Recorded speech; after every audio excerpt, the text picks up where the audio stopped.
Victor, would you call the first item on the agenda, please? Or would you call the roll? Item number 1, call of the roll. Member Nee. Here. Nee present. Member Fisher. Present. Fisher present. Chair Washburn. Present. Washburn present. We have a quorum.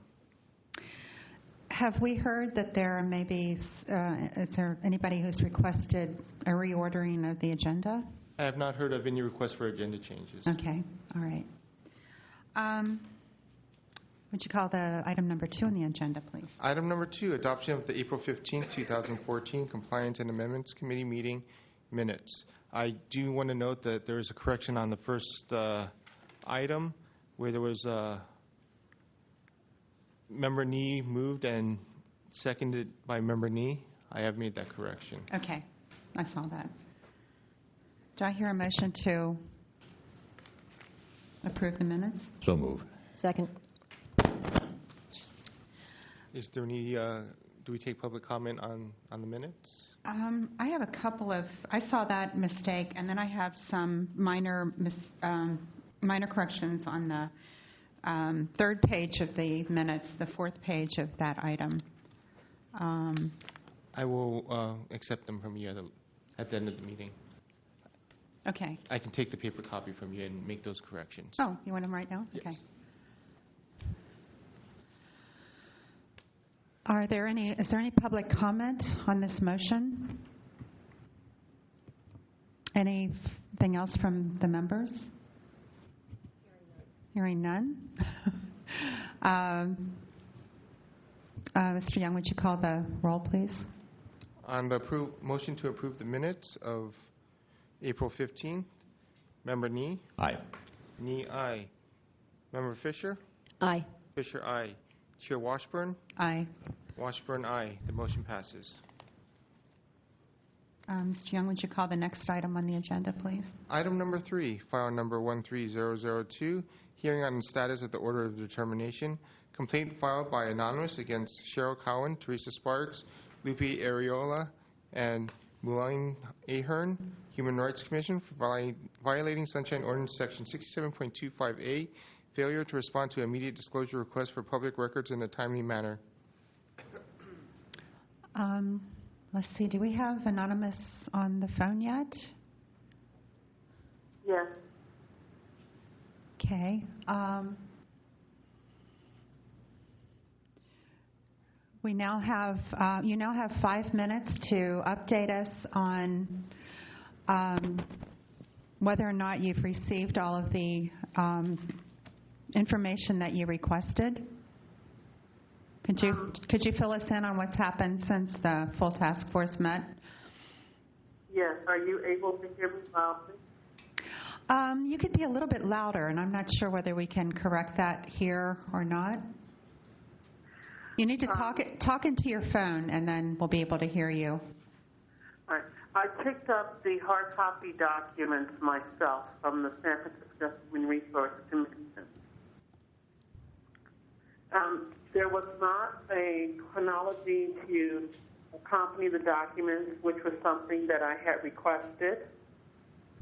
What I have in my possession are a total of 122 pages that are scattered fragments of documents that are incomplete. Over the majority of the documents, 99.1% are my documents that I gave them.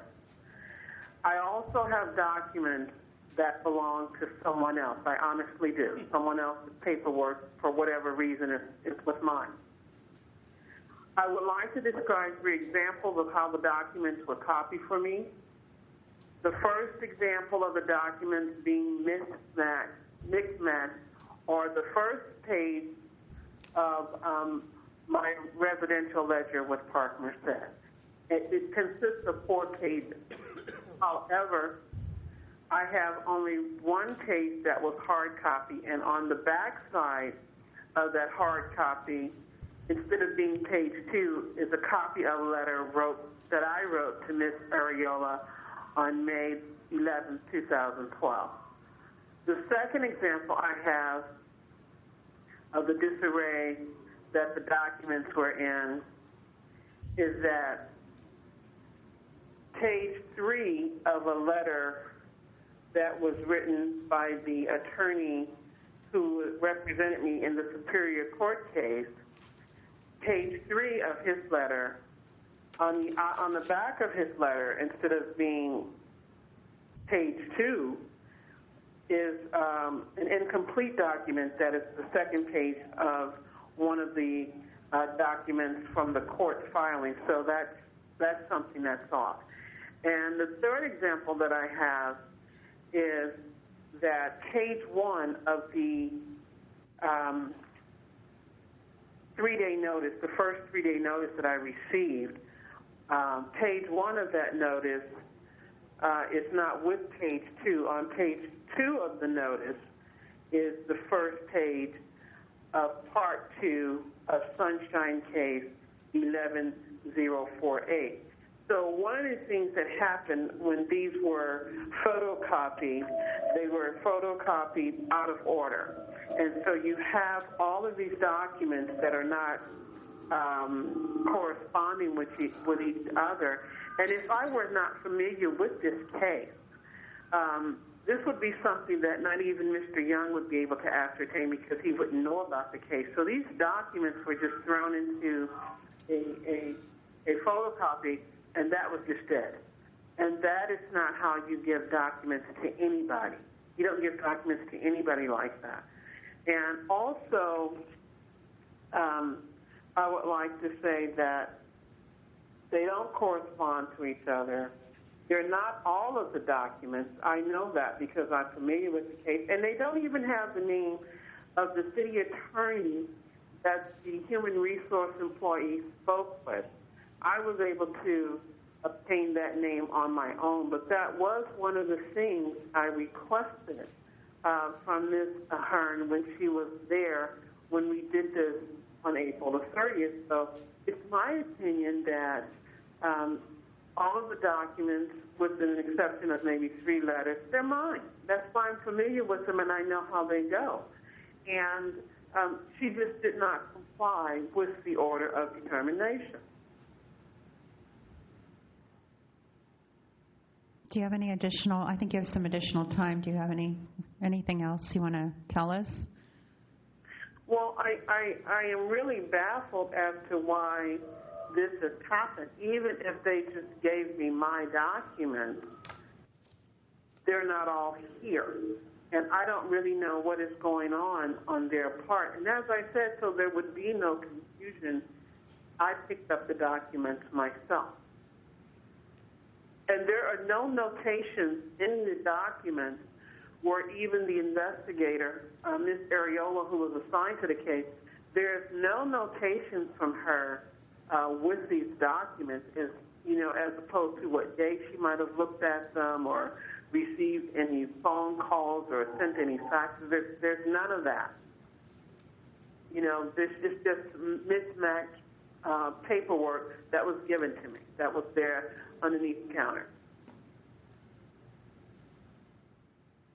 Okay, let's go on. We'll have a chance to ask you further questions in a moment. But I want to, at this time, ask if there's anyone here to offer facts and evidence in support of the complainant. Okay, seeing none, the respondent, you have 5 minutes to bring us up to date on what you gave to Anonymous. Certainly. Good afternoon. My name is Melaine Ahern. I'm responding once again on behalf of the San Francisco Human Rights Commission. The Human Rights Commission has provided electronic and hard copies in an orderly fashion and in a timely fashion to the complainant. Task force members were also provided copies of the documentation on multiple occasions, including the days after the hearing. We did provide electronic copies, which we had already given to the complainant the next day, and made hard copies also available for the complainant. We provided all responsive documentation. The complainant has made numerous requests for documents that do not exist, and it is my understanding that the Sunshine Ordinance does require the production of documents, but does not require the creation of documents. For instance, the complainant continues to request documents exchanged with the city attorney's office, and we do not have any documents responsive to that request. We did inform the Sunshine Ordinance Task Force of that fact, and we did inform the complainant of that fact as well.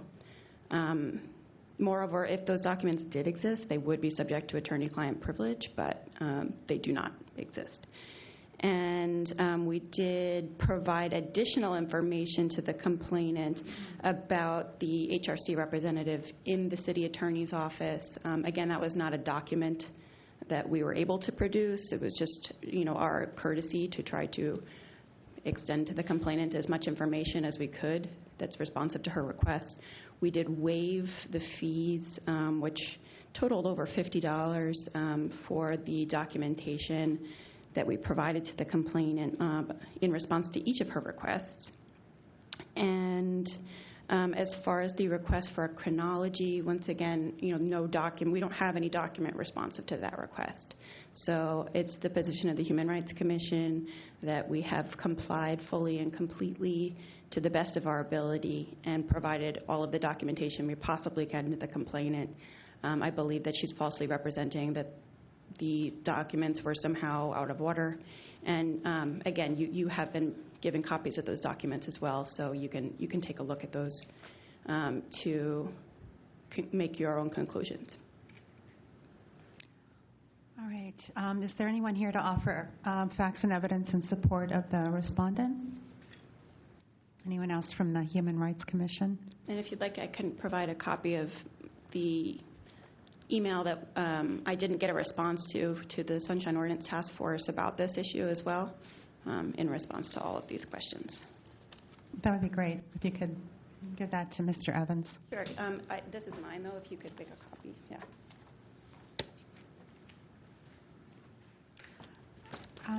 Excuse me, Ms. Ahern? Yes.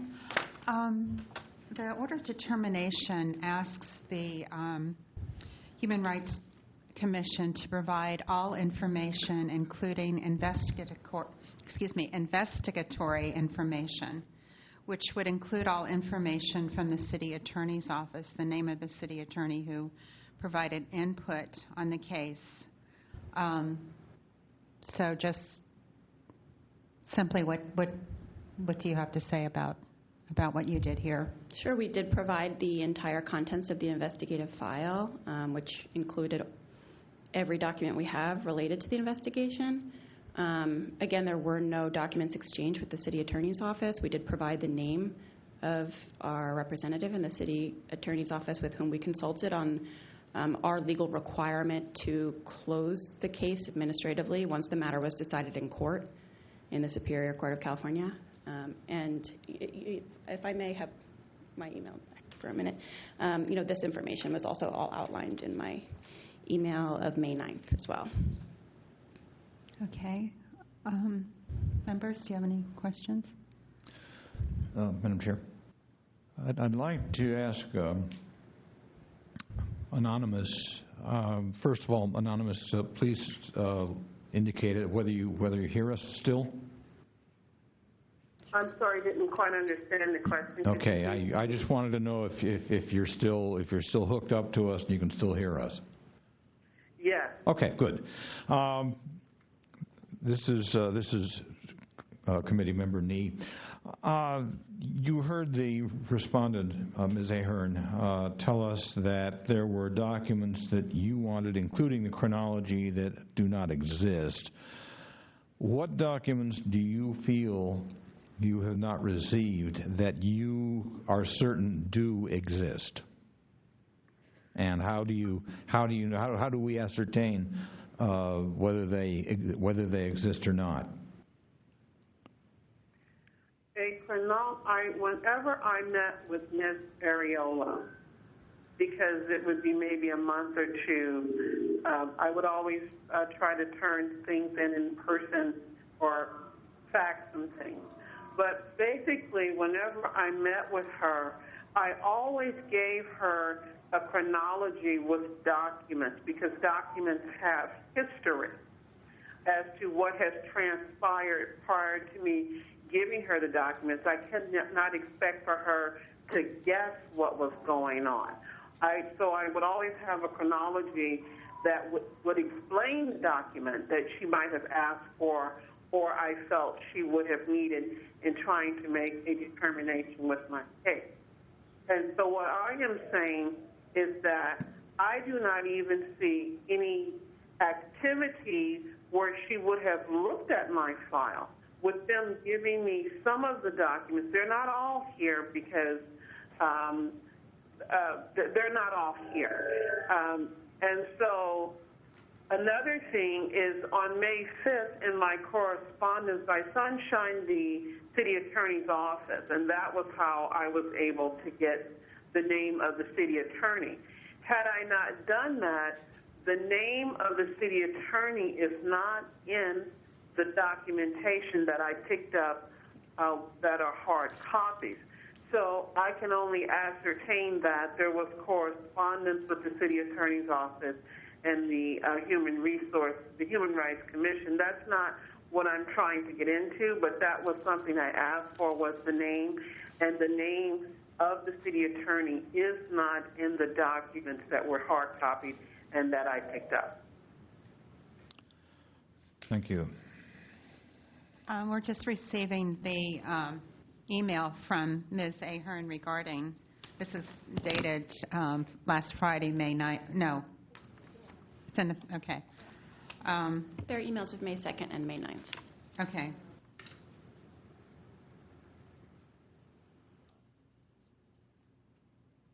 Yeah, I did see this when I thought this was going to be something new.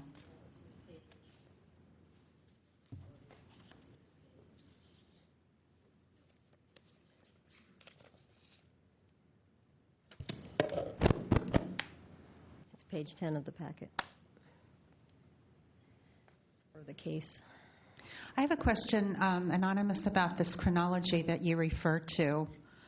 So whenever you would speak with Ms. Areola about your case to make sure that the two of you were on the same page about what the status of it, you would provide her in written form a chronology of what had transpired so far? Is that what you're saying? Yes.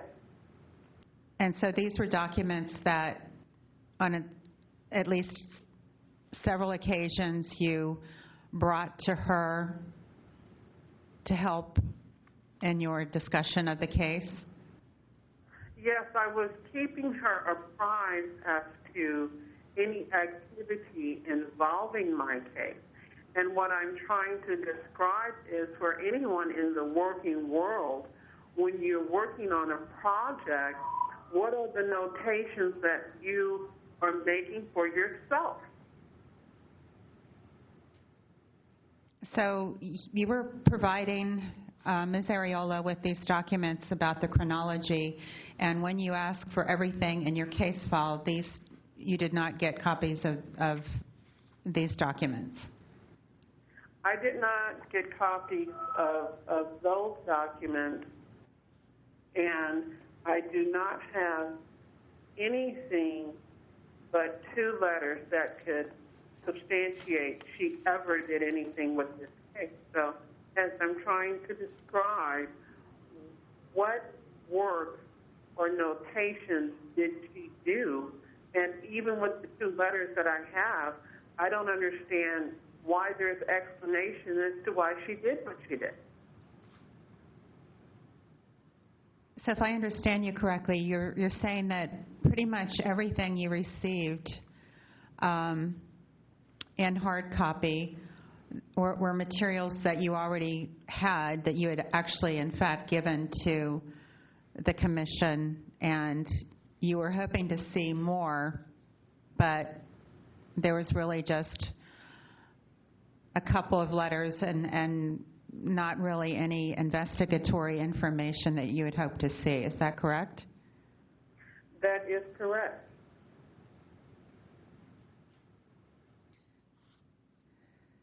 And now, Ms. Ahern, you're saying that you gave her absolutely everything that was in that file. There's Yes. nothing else. Yes, Ms. Gavin's claims are false. We have provided absolutely every documentation, including notes from the investigator, including notes about witness interviews. I encourage you, task force members, to take a look at the file that we've provided electronically and in hard copy to the task force as well, which contains all of this information. Although the complainant did provide many documents, which we also gave copies to her upon request each time, we did include all documents related to the case file. Because she is requesting documents that do not exist, the HRC is unable to produce documents responsive to her requests. However, we have complied fully with the requirements of the Sunshine Ordinance.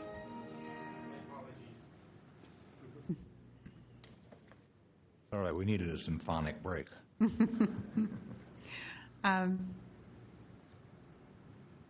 We have 336 pages in this item, and so when I was doing my homework for today's session, I was reading the most recent information and did not go back. Did the other members go back to see what was the documents that were actually provided? Can I say something? Yes, absolutely. That, to me, I think that summarized what I'm trying to say. The comments. You have 336 pages. I have hard copy 126. And there's a difference there. And as I said, some of them, not all of the documents, are double-sided. And if they were, that would be 244. There's still something that's not in these documents. And this is what I am just trying to convey, that they have not complied with giving me the hard copy of all of the documentation that was requested at the last meeting. So you're saying that we have documents in our packet that you do not have? Is that what you're telling us? Yes. Okay. The complainant did receive the electronic copies as well, and the hard copies were printouts of what was scanned and emailed to all of you. So, again, the Human Rights Commission has produced all documents related to the requests.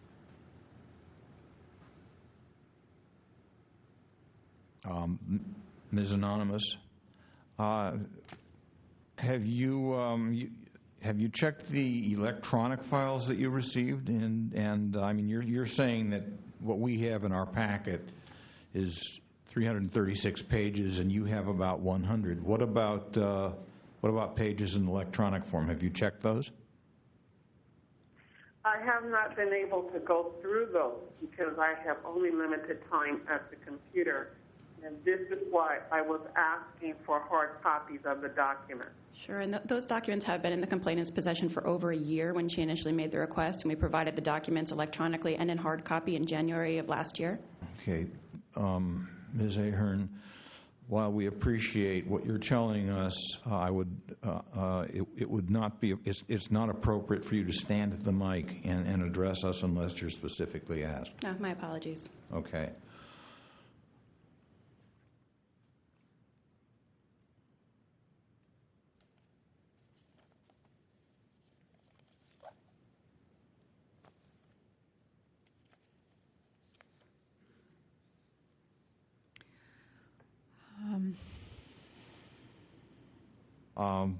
But in response to what you just said, Ms. Ahern, you're saying that Ms. Anonymous is already in possession of was already in possession of documents at the time she requested. Am I correct? Is that what you just told us? Yes. As a result of the recent task force hearing, which I believe was April 30th, we produced documents that we had already given to her in January 2013. The reason why we were found to not be in compliance with the ordinance is because we were unable to prove that we provided them in response in a timely manner in response to the immediate disclosure request. However, it was not disputed that we did provide all of the documents last January. So again, each time we have produced the documents, and we have produced the documents in their entirety. I have no other documents that I could give Ms. Gavin Hamblow. Thank you. I'm okay. This is to the members of the committee. In reviewing the order of determination, we just cite 6725A about failure to respond to the IDR in a timely manner. But we then say that the commission will provide all information, including investigatory information, which would include all information that they had from the city attorney's office and the name of the city attorney. So we weren't able, I guess we were not able to determine that Anonymous did not have all of the documents. But I guess there was enough doubt about that we wanted an appearance before this committee and with another chance for Anonymous to review the information to see if there was something that wasn't forthcoming. Madam Chair, just one. Member Nee. One point. Whether a member of the public already has documents in hand that they're requesting, that I think the feeling of the task force in the past has been that that's really not relevant because a document that I may have right now might be changed, might have changed from the time I received it to the time I request its reproduction and furnishing. So the fact that Ms. Anonymous already had the documents does not necessarily mean that compliance with a subsequent request is not required. Okay. Sorry for the double negative. Okay, now I think I understand. So even though the Human Rights Commission gave Anonymous a great many documents in January of 2013, we were asking that the entire file be given to her again, which it was. So we're hearing that the paper copies were in some disarray, and Anonymous has not had the opportunity to review the many pages that we have in electronic form, which I've glanced through them. They appear to be in order. At least there's no problem with copying one document onto the back of another document. So I have some ideas about what to do, but why don't we give Ms. Ahern a chance for a rebuttal. You have 3 minutes for making any additional comments you'd like to make. What is it I should be rebutting exactly? This is your chance to, have another opportunity to say what you want to say regarding the case. Okay. I'm a little bit confused just because, again, we've provided the documents electronically and in hard copy each time that they were requested. We've provided those documents in their entirety. There are no additional documents responsive to the complainant's request. And if there were, they would have been provided. HRC, the problem in my understanding is that we could not prove that we responded immediately to the request. There was no dispute that we did respond fully to the request and provide all of the requested documentation. The complainant did request documents at the task force hearing that do not exist and that she had not previously requested. Had she previously requested those documents, we would have informed her that they do not exist. Those include the chronology to her case file, requesting the name of the city attorney and HRC employee who spoke with the city attorney, a copy of the questions asked regarding my case, the dates and times the conversation took place with all members of the city attorney's office. As noted in my May 2nd email, HRC has no responsive documents.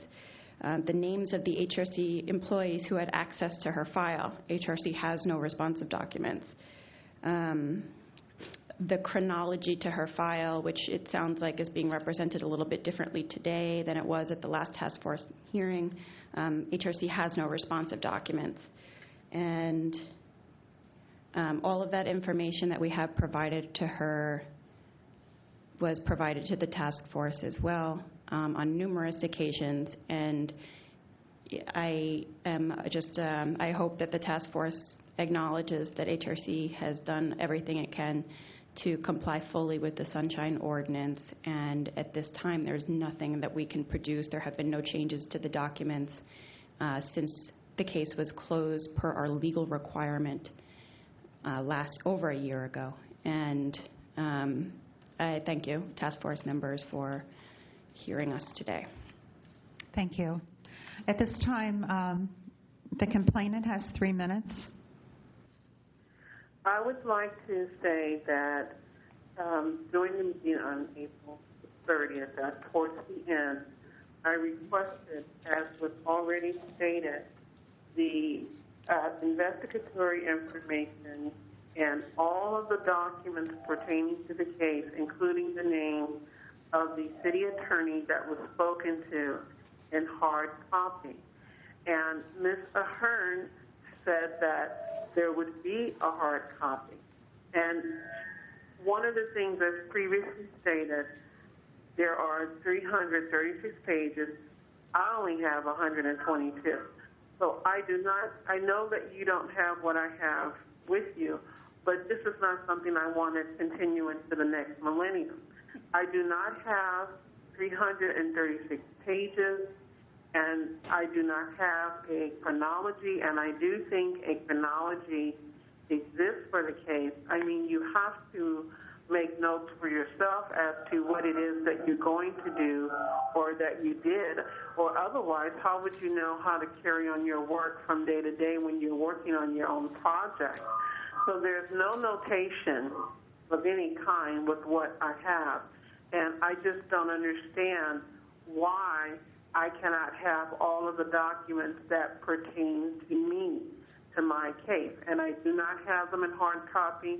And to avoid confusion, I went into the office myself and told the receptionist who I was and picked up these documents so that to avoid any miscommunication or documents being lost. So I do not have all of the documents photocopied that I did request verbally on April 30th. Thank you. I wanted to say, Anonymous, I wanted to say one thing, that when I said 336 pages, that's the entirety of our the information with our item, and some of that is our case information. So correspondence with you, with the Human Rights Commission, when you filed the complaints, all of that is part of this. So information that you were provided by the Human Rights Commission is only a part of this 336 pages. Okay, that is understood, and thank you. But I know that I don't have all of my documents because I don't have them. I mean, anytime I have page 1 of a Sunshine Order of Determination and you flip that page over and it goes to a letter, that in itself is I don't have all of the paperwork, because an order of determination is anywhere from 2 to more than, it's at least 2 pages, because it has to have everyone's name on how they voted. So I have things like that in my presence that I picked up.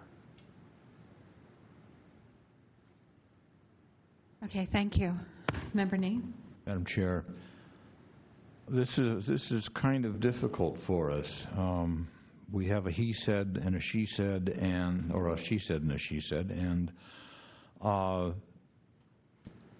we don't really have all of the information that we need in front of us to make any kind of a definitive decision.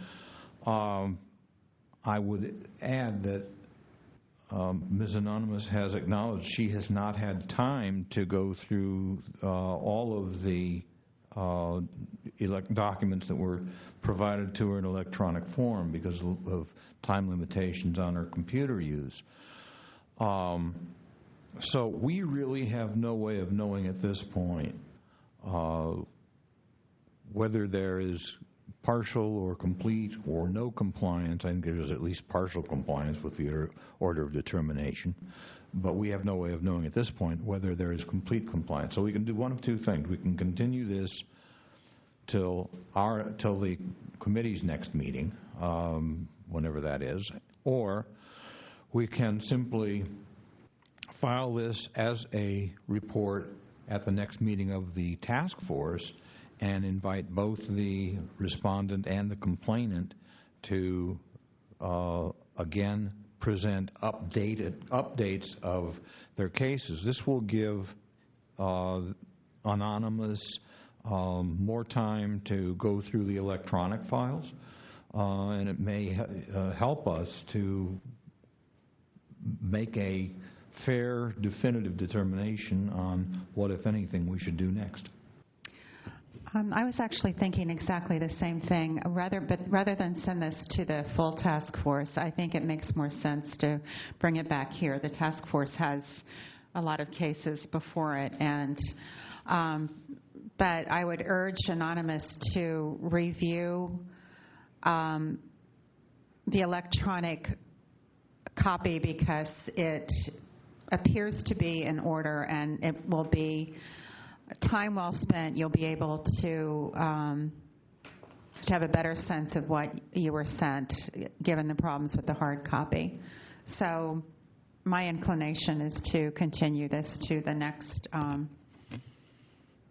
meeting of this committee. Right. So move. Do I have a second? Second. Madam Chair, do we take public comment on Yes. the item first? Yeah, we do.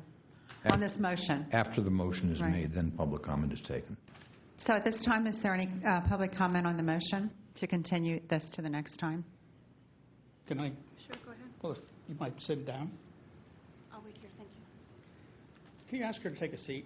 I feel uncomfortable with her standing here like some sort of a... Ray Hartz, Director, San Francisco Open Government. I've been familiar with this case for quite some time. One thing I'd like to comment is Ms. Ahern in all of these hearings seems to feel a need to disparage the intent of the person requesting the documents. And whatever the person's reasons are their own, and they're not something that I feel puts any credit to her or her commission by disparaging the intent or anything else about the complainant. I understand the complainant's arguments in the sense that one of the requirements of the Sunshine Ordinance is that that records be kept in a professional manner. If those records are kept in a professional manner and you take them out of the file and you put them in a copier, then everything should be as is in the file. And you should have one page following another, and the pages should make sense because you shouldn't have one document on one side and a different document on another side. So if what has happened is, somebody just got sloppy copying, I'd say it was unprofessional response. The second thing is, I think part of what the complainant is saying is, I made a complaint, and I expected it to be investigated, and I expected that investigation to be done in a professional manner. And as far as, my own experience, having been with the Human Resources in the Navy for several years and doing these kinds of investigations, you did keep a chronology.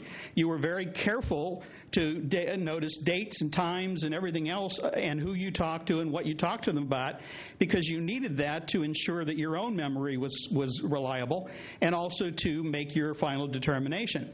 And I think what the complainant is saying is, I see nothing in here to indicate that they really did any investigation.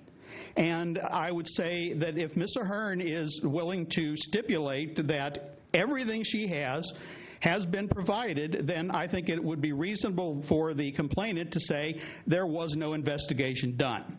They simply stuffed it into a folder and waited for the Superior Court decision and then took the easy way out.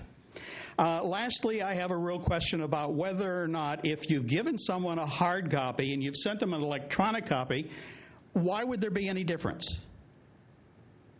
If I'm the agency and I'm sending a copy, I'm going to make sure that what I send to you electronically is going to match what I gave you physically, because I know that's a basis for another complaint. And again, we're talking about professionalism. My experience, unfortunately, has been when someone doesn't like a complaint, they get pissy. And they decide, I'm going to just throw this in any way just to get it out of the way, and if they don't like it, tough luck for them. And that's not professional. If you're professional, you keep the file, you keep notes, and in this particular case, my impression is if Mr. Hearn is right and all the documents have been provided, then HRC did not do an investigation at all. Or if they did it, it was at best a cursory investigation. So is that what she's saying? Thank you. Is there anyone else to offer public comment on the motion? Good afternoon, Thomas Piccirillo. I'm in opposition to the motion to continue the matter to the next Compliance and Amendments Committee. I don't see what that will accomplish. You have testimony by the complainant saying she didn't receive the documents, although she told you that she didn't review the email that was sent by the respondent. The respondent has told you that they have produced the documents. What will you achieve next month that you... What information will you receive next month that you haven't received now? There needs to be finality at this committee regarding orders of determination. And my suggestion is that you continue this matter to the call of the chair. And then if the complainant, after she's reviewed what documents were sent to her, can convince you that she did not receive all the documents, you can put it back on calendar.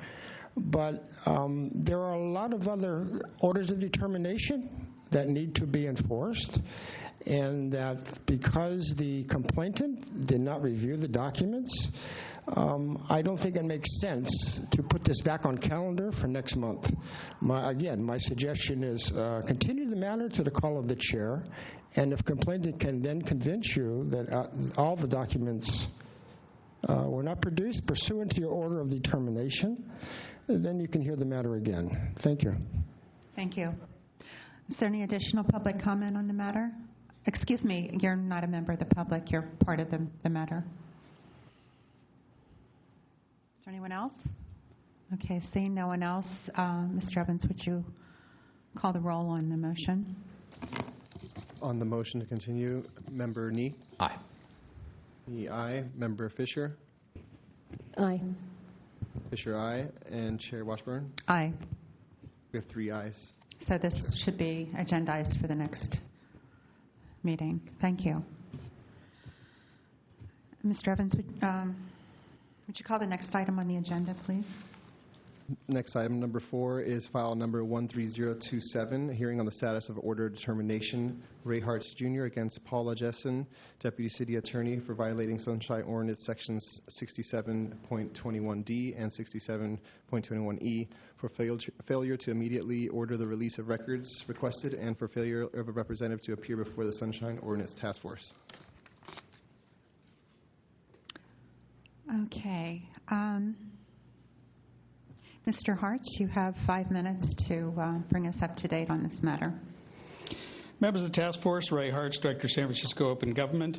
I have a document that I'm going to be putting on the overhead, but I have copies for the members.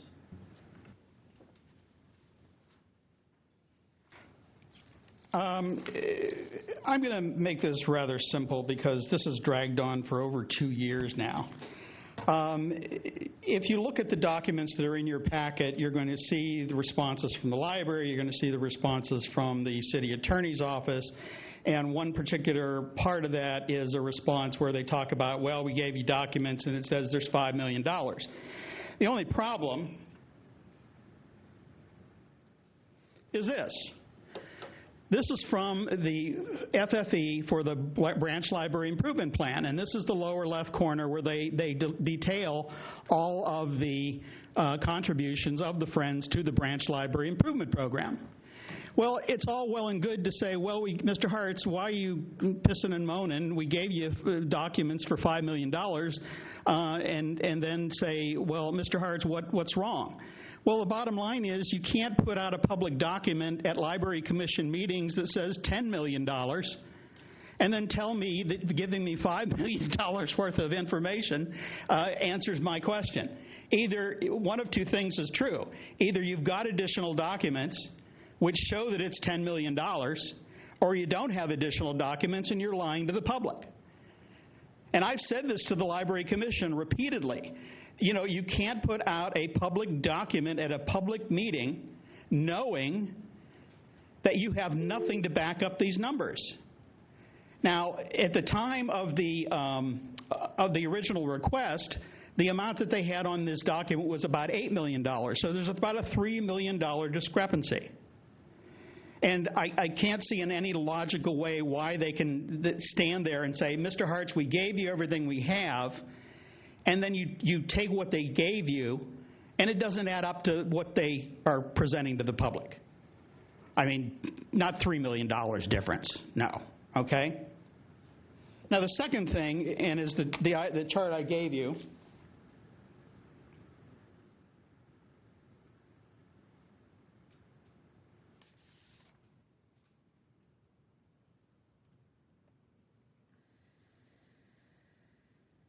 Luis Herrera is the city librarian, and Mr. Herrera is an admitted perjurer. For years, after taking his job in 2006, he accepted $5,000 on average each year from the Friends, and then filed a statement of economic interest where he claimed he got nothing. He dragged this request out for a year prior to me getting the documents which were enabled us to take this to the FPPC and have this legally established. I understand why he did it. If I did something that was criminal, if I perjured myself and said I got nothing when I did, especially when it was a group I'm supposed to be overseeing, I would not want to give the documents to somebody either. And that's what he did. He used his position as the city librarian to withhold documents and to have other people working for him do the same. And the bottom line is, if the numbers don't add up, there's a problem. Now, we add the complication that Mr. Herrera is accepting $5,000 worth of travel benefits and gifts and hotel accommodations and reimbursement, and at the same time hiding the actual financial status that he has knowledge of. My real feeling is he didn't understand what he was saying. He was just coming to Library Commission meetings and saying this is a great deal for the city, when he actually had no idea whether it was a great deal for the city or not. Now, it's negligent for a city commission to authorize a body like the Friends of the San Francisco Public Library to raise and expend between 2000 and 2013 over $60 million in the name of the public, and then have no records to show where any of that money went. And what records you do have don't add up to what is being claimed. What you saw on that first statement, they always say, this is reported by the Friends. And that's another thing that I say is missing. There are absolutely no documents communicating anything from the Friends to the Library Commission and the librarian, or reverse. In other words, they have this relationship where neither one of them talks to the other, but millions of dollars disappear. Thank you. Is there someone here from, I guess, the city attorney's? Facts and evidence. Oh, I'm sorry. Is there anyone here to offer facts and evidence in support of the complainant? Okay, seeing none, we'd like to hear from the city attorney's office.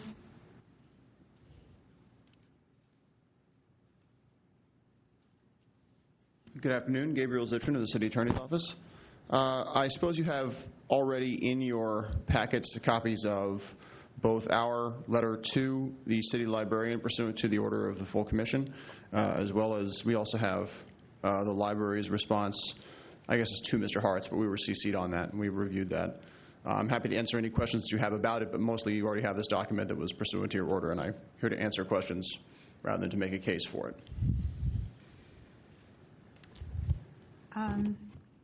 Okay, I'll start with some questions. Oh, sorry, facts and... Is there anyone here to offer facts and evidence in support of the respondent? Okay, seeing none. Mr. Citron. I think we finally have your name down. Mm-hmm. Okay. All right, so I'm looking at the letter over Deputy City Attorney Paula Jessen's name to the city librarian, and the very last paragraph asks the city librarian to respond to page 2 of Mr. Hart's request for information, documents allegedly withheld. And so, in your opinion, were these documents produced by the city librarian?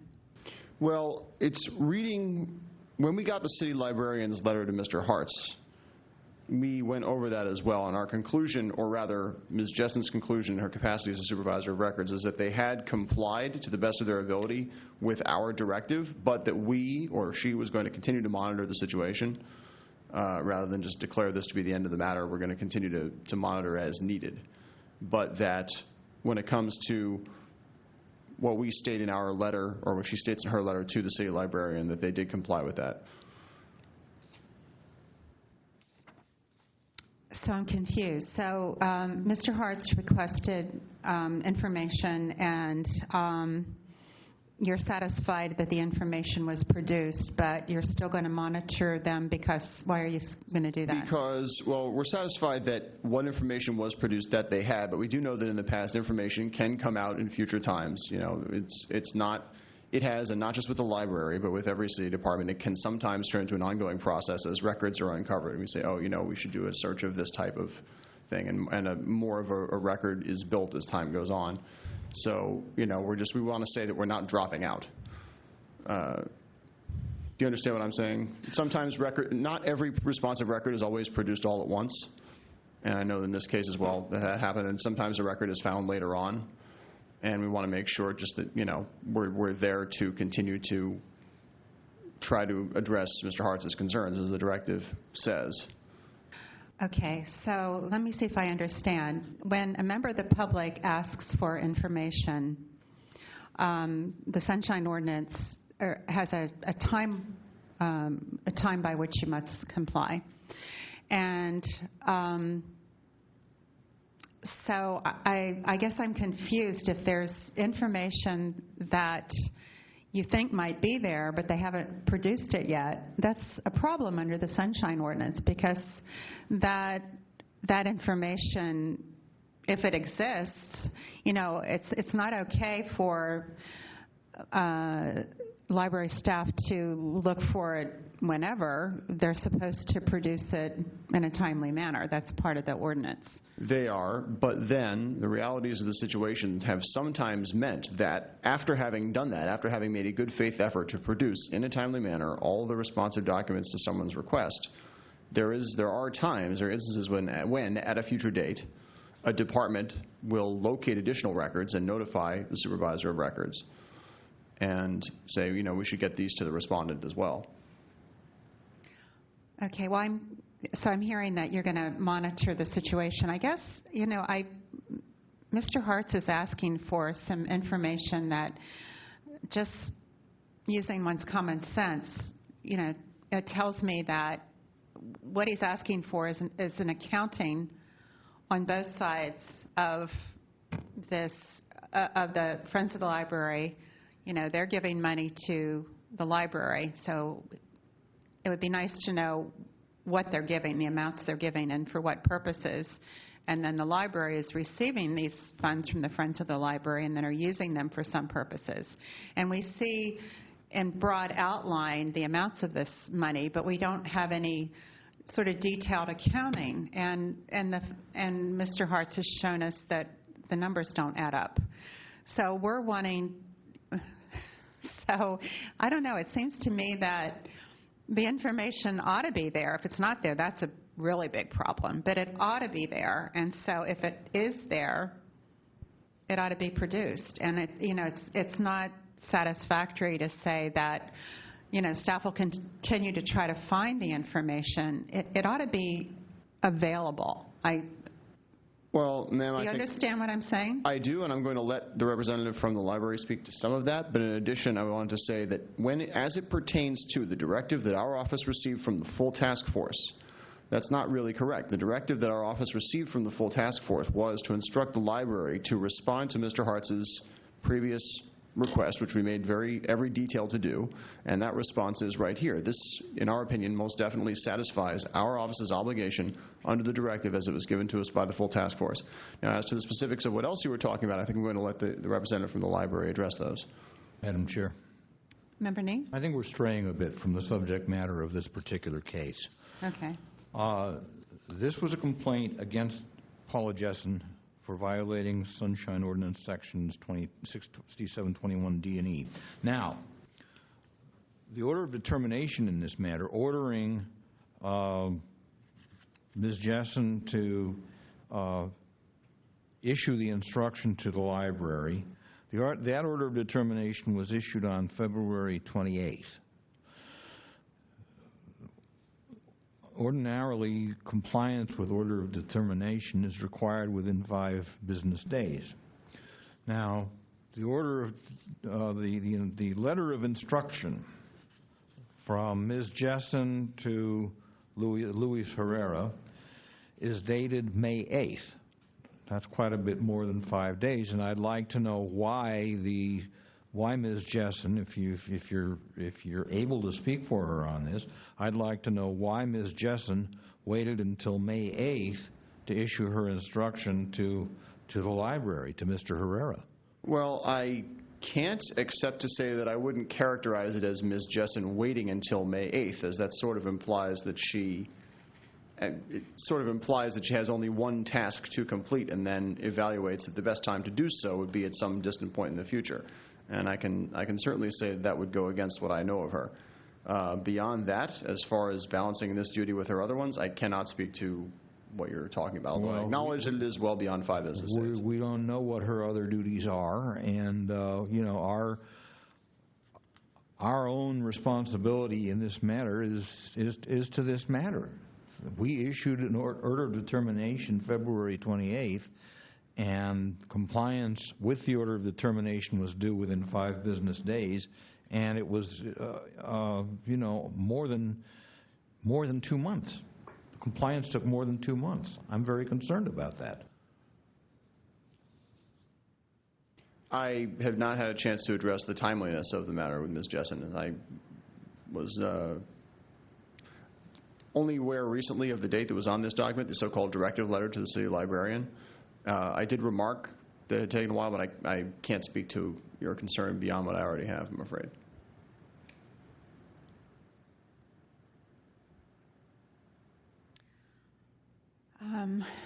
So it looks like we have 2 things happening here. We have the timing of the letter that we asked to be written, and we also have the fact that the documents don't.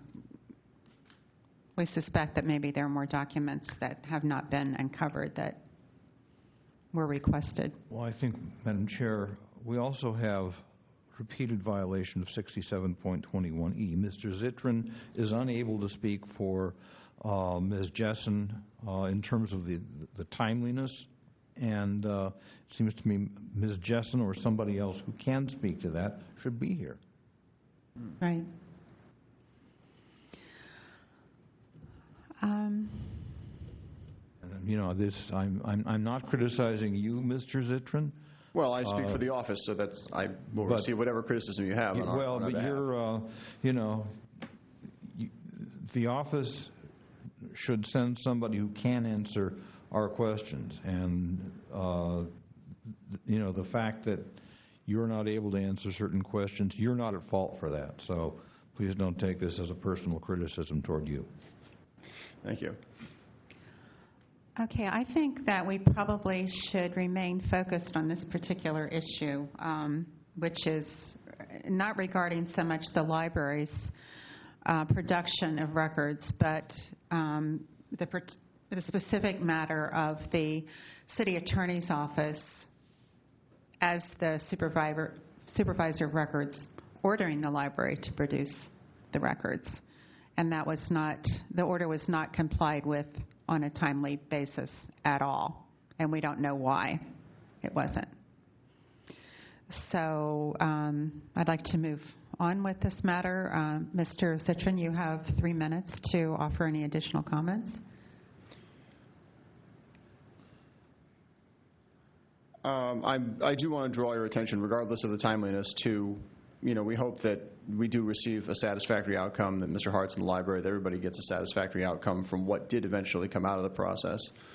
We were afforded the opportunity to review Mr. Hart's original request in detail so that we knew exactly what we were requesting. And as I said, our review in our capacity as a supervisor of records of the return letter from the city librarian is that we're satisfied for the moment with their good faith efforts to produce what they had that was responsive to Mr. Hart's original request. Okay, thank you. The complainant now has 3 minutes. Members of the committee, Ray Hartz. This has dragged on for 2 years. I mean, this is ludicrous. And this is not just a matter of this has dragged on for 2 years. This is the second request to the supervisor of records. The first request more than a year ago was denied based on this, they're planning on producing the records. At what point do they realize that Mr. Herrera is not going to do anything unless he is absolutely forced to, which is the reason in my record, my responses to the city attorney's office, I've said, would you please direct the city attorney, the city librarian to do this, and if he doesn't comply, refer this to the city attorney, the district attorney or other appropriate body. Mr. Herrera lied about getting thousands of dollars a year from 2006 on from the Friends of the Library. He hid that, and he withheld these documents, and as a result continued to lie and file these statements of economic interest with false statements for 2 additional years.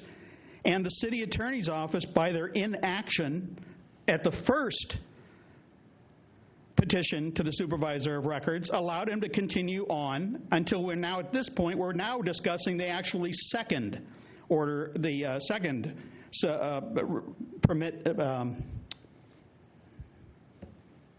request of the supervisor of records.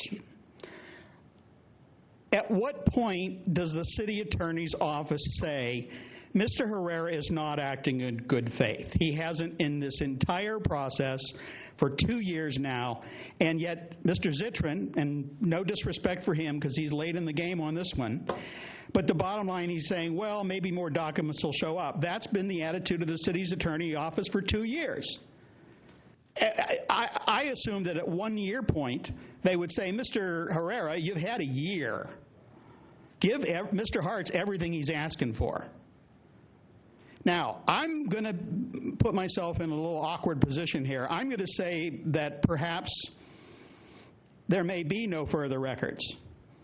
And as I think the chair mentioned, that would be even more serious than not producing records they have, because it would show what I have submitted to the Library Commission on numerous occasions, that they're willfully negligent in their oversight of the library, of the Friends of the Library. And what makes it worse is they have come for years before the public and lied about the relationship without any knowledge of where $60 million actually went.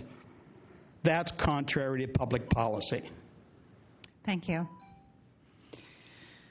At this time, is there a motion from members of the committee? Madam Chair, I have a question. And unfortunately, this is a matter of my own memory being a little bit absent here. But as I look at the February 28th order of determination, there is no instruction here to the city attorney to issue that order. The only thing it says is she should have done so. And then it says she shall appear before the Compliance and Amendments Committee. So that, what we need to recall here is what happened when she appeared before us at the Compliance and Amendments Committee, and unfortunately, you know, my own memory on this is, again, it's lacking, regrettably so. Did we, in fact, instruct the supervisor of records, Ms. Jessen, to issue that instruction? I think we did, but I'm not sure we put any timeline on it. I think we did. I think maybe it was at the last meeting or the one before? We instructed Mr. Young to ask Paula Jessen to write this letter to the library. Yes, there was an instruction. I am trying to retrieve that at this Okay. moment. Do you remember that? Mr. Zentrin probably knows the timeline in this. Could you help us out here? Yes. In the letter that we sent to Mr. Herrera, you'll see the date of that meeting was April the 15th. That was the meeting that Ms. Jessen attended here before this committee. And then the order would have come, I don't know if it was effective upon that date or rather within the next few days when Mr. Young emailed her that instruction that had been decided on. And maybe he can locate that specific email. I'm not sure. Okay, I'm remembering now. So it was at the last meeting of this committee, and Paula Jessen was here, I recall that. And we decided that what we needed for her to do was to be more proactive with the city librarian about producing these records. So she wrote the letter in response that went out May 8th, I guess it was. Sorry. That's the date, yes. Okay.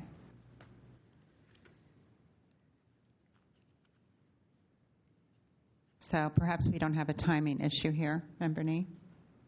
Well, I'm trying to check the minutes of the last meeting. That might give us some indication here, if I can find them. I have them here.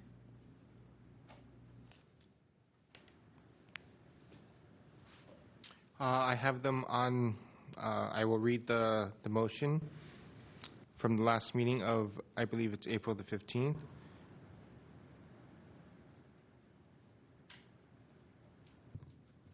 Okay, this would have been in the minutes, packet page 3. Right, and it was item number 3. And Member Nee made a motion seconded by Member Grant to continue the complaint to this meeting, instruct the Office of the City Attorney to order the library to furnish all remaining requested records regarding Mr. Hart's request for information. Okay. By a date certain. Okay. Okay, so the motion that was passed at the last meeting on April 15th did not really did not really set a date by which Ms. Jessen had to issue her instruction. It merely said she had to reappear here. So that being the case, it seems to me that she has complied with our order of determination. I don't think, and she is continuing to, she and her staff are continuing to bird dog this matter with the library.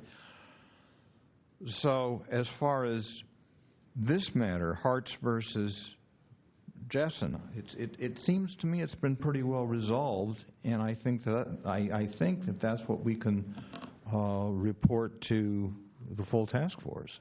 Perhaps one of you will have another perspective on this, but that's the way I see it. Yeah, as far as the specific request that we made of the city attorney's office, Paula Jessen. The letter was written, the library responded. So this particular matter seems to be resolved. What isn't resolved is whether the documents have been produced from the library, and that's the big issue. I don't know. I'm wondering about continuing this,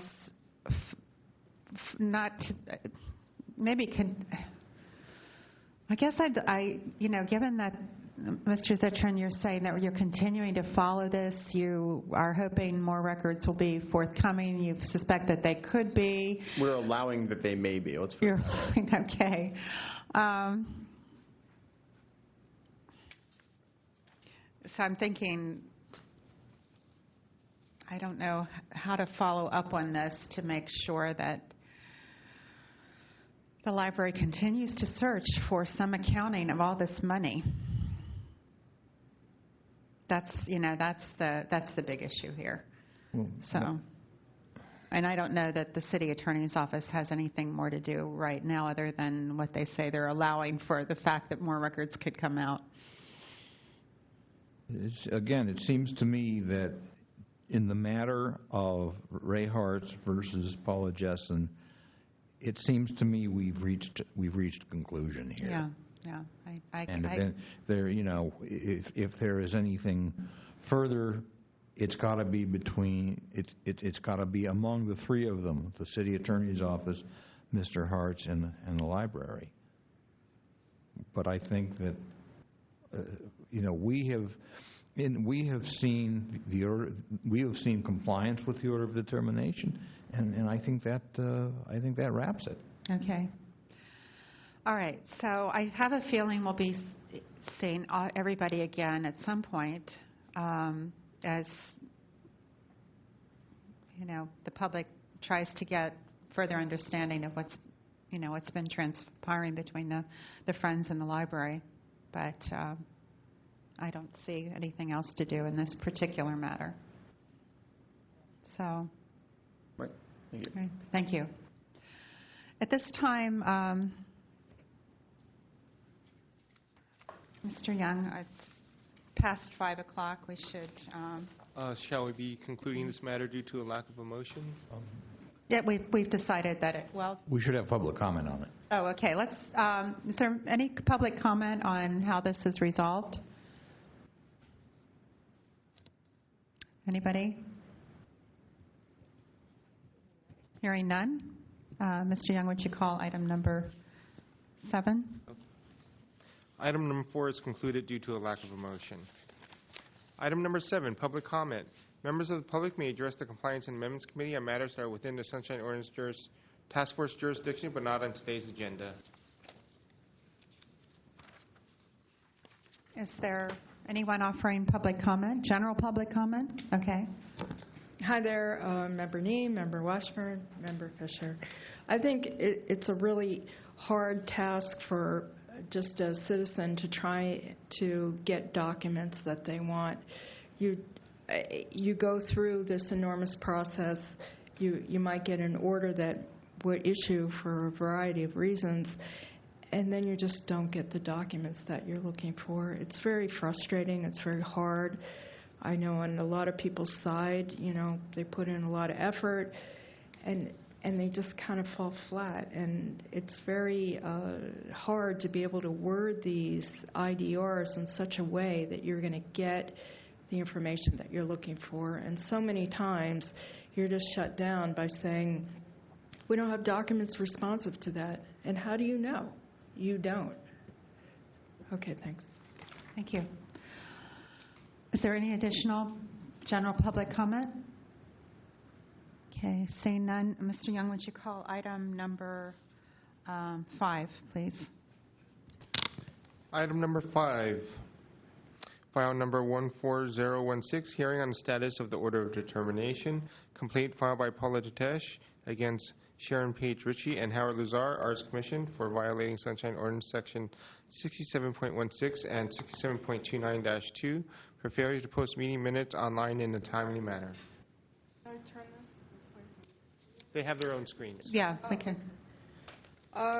Okay, members of the task force. When the order issued, the San Francisco Arts Commission was told on record to submit a list of employees, what their jobs were, what their procedures were with dealing with IGRs, and what their procedures were with dealing with the postings. Oh, excuse me. I think you're speaking to the wrong item. This is the one regarding posting meeting minutes? Yeah, this is it. Okay. It was referred to education and outreach. That's the one, right? No. This is 14, file 14016. We found the Arts Commission violating the ordinance section 67.29 for failure to post meeting minutes online in a timely manner. Yes, this is it. Okay. Okay. It was referred to education and outreach, but at the task force, for when they were going to go to the education and outreach, they were supposed to submit a list of employees, what their jobs were, the procedures for dealing with IDRs, their procedures with dealing with the postings of the agendas and minutes. What they supplied was other information that had nothing to do with the hearing. So at the education and outreach, I was there. Patterson made reference to a sunshine manual but couldn't supply it. She said all the staff had sunshine training but couldn't supply the dates, times, names of the employees. She claimed that a vacation response was standard procedure. It has not been standard procedure for 41 years with Lazar. He's never given an email or phone redirect. In fact, 7 years ago, when his phone was rolling over to a secretary by the name of Evelyn Russell, I ended up going to jail accused of stalking this woman because it was a mistake on his part. It was only because DCA Kathy Barnes told me to send them emails as a paper trail documenting this. Here, the 6 executive meeting minutes goes far beyond that. It's actually 51 meeting minutes, which is on their website. You can find it. First page here, second page, third page, fourth, fifth, and sixth. Lazar, at the education outreach, claimed that the minutes were co-signed by himself and his assistant. That's not true. I just picked 2 random ones, which you can get off the internet. This one, which I believe was a late filing, not co-signed. I just picked 2 random ones. And this one, which was a late posting. He claimed they were all posted in a timely fashion. I'm sure if I looked further, I would have found a lot more. Both Patterson and Lazar claim that the minutes and audio posted on time. You see, they don't. The Board of Craftsmen and Examiners is a standing meeting. They're required to post audio. It never has posted. In this hour-and-a-half presentation, which was supposed to be 30 minutes, Lazar's presentation was 45 minutes. I timed it. And it was mostly a promotion for his program. He did not deal with how he handles IDRs, minutes, or agenda, nor did PillPal even bother to ask him. Ms. Paige Ritchie has been the Commission Secretary for 10 years approximately. The executive meeting minutes have not posted for 10 years. She claimed that she inherited this problem. I don't think so. I think the problem came about the time she was hired. The executive meeting minutes deal with budgets, human resources, and other subcommittees when there's no quorum. This Evelyn Russell affair that I went to court on for 2 years and didn't even know the woman would not have gone on as long as it did had the minutes posted. It would have been public information. The description of the sunshine log is not put into practice, as 4 additional IDRs that I've sent have not been responded to. It's not clear from Patterson's presentation who actually is the custodian of records now. It would be a good idea for Lazar to discontinue as he cannot read and respond to a simple IDR. What the Sunshine Task Force is seeing time and time again is problems with record keeping, procedures that have not been followed for years, and no written method for dealing with these issues.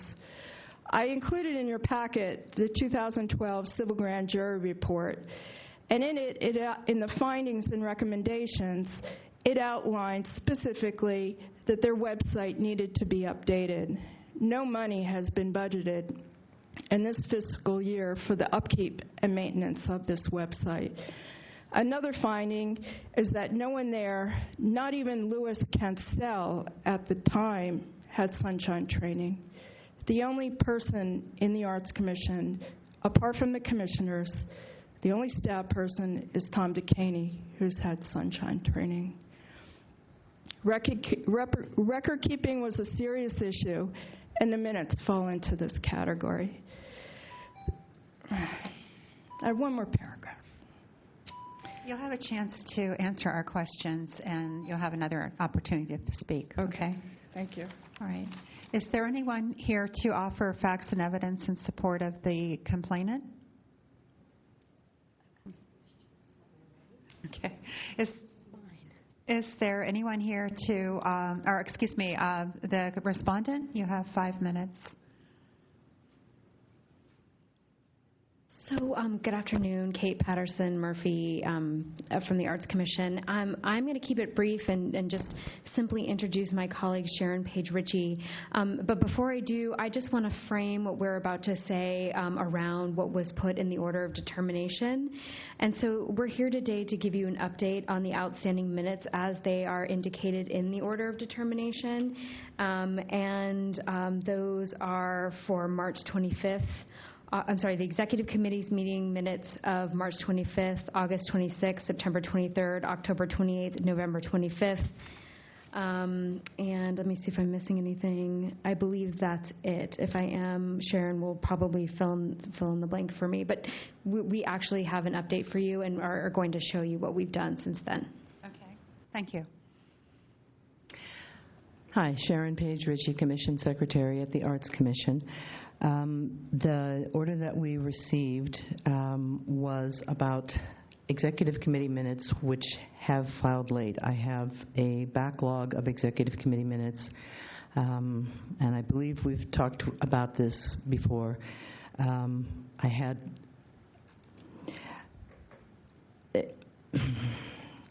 did have a number of duties which were a little too much for me, and I got behind on my Executive Committee minutes.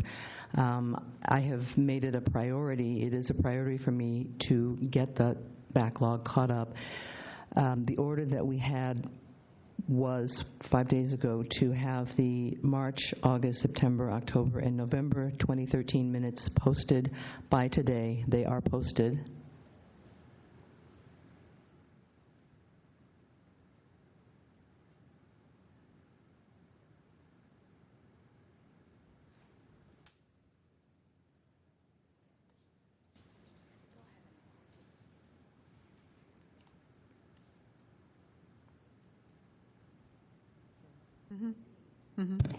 So you'll see they are posted